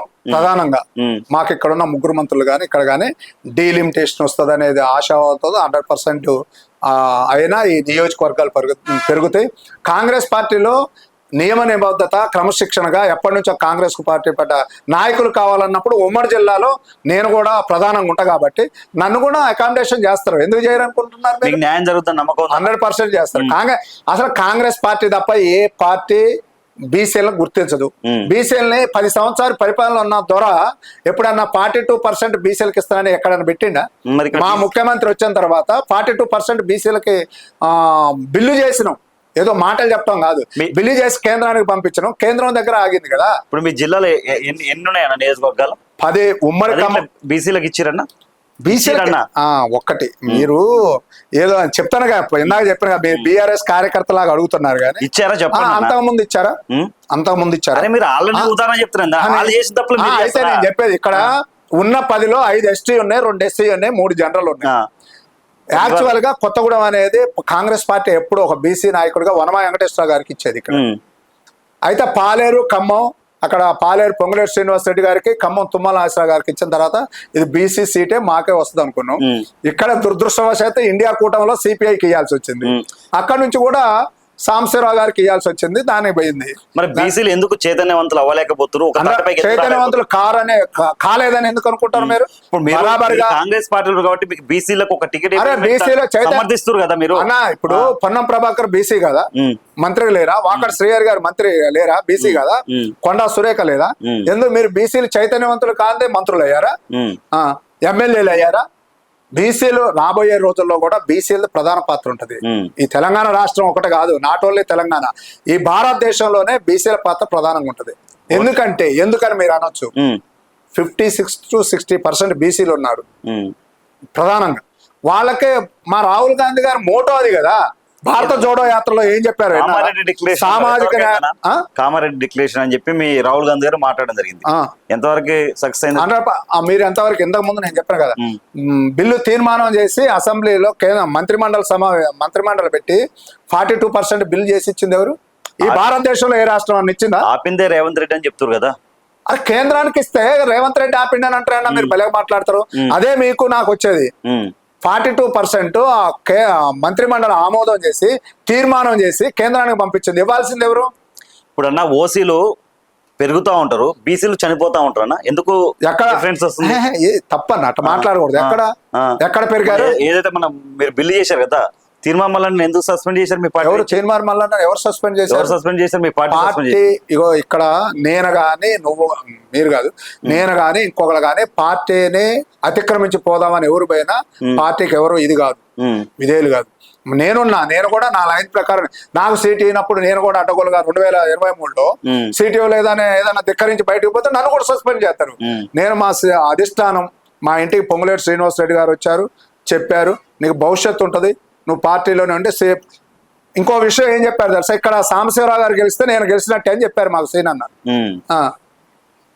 ఇక్కడ ఎందుకంటే ఆయన గారు కూడా ఇక్కడ పోటీ చేయాలని ఆలోచించినప్పుడు ఆయన పాలేరు అయినప్పుడు ఇక్కడ మాకు బీసీ సామాజిక వర్గానికి వస్తుందన్నప్పుడు 100% మాకు సపోర్ట్ చేయాలని చూశారు. అది ఇండియా కూటమిలో పోయింది భాగంగా. అంతేగాని ఇక్కడ కాంగ్రెస్ పార్టీలో సామాజిక న్యాయం జరిగేది మాత్రం కాంగ్రెస్ పార్టీ తరఫున 2028 జరగని 29 ఎలక్షన్లు జరగని తప్పనిసరిగా బీసీలకే పెద్దపేట వేస్తుంది Congress party. Thank you so much అన్న. మీకు 2028-29లో మీకు టికెట్ రావాలని చెప్పి మనస్ఫూర్తిగా కోరుకుంటున్నా. Thank you. మరి వస్తుందా రాదా చూద్దాం. మరి మీ అధిష్టానం ఇస్తుందా ఇవ్వదా? అధిష్టానం ఇస్తుందా ఇదానికి? అధిష్టానం ఇవ్వటానికి సుముఖంగా ఉన్నది. మొన్న కూడా ఇవ్వటానికి ఎంతవరకు న్యాయం చేస్తా చూద్దాం. టికెట్ న్యాయం చేసిన లేదన్నా మీరు మళ్ళీ అట్లా మాట్లాడొద్దు. బీసీలో న్యాయం చేసేదే కాంగ్రెస్ పార్టీ అంటాను కదా, చూద్దాం మరి ఎంతవరకు న్యాయం చేస్తా. ఓకే.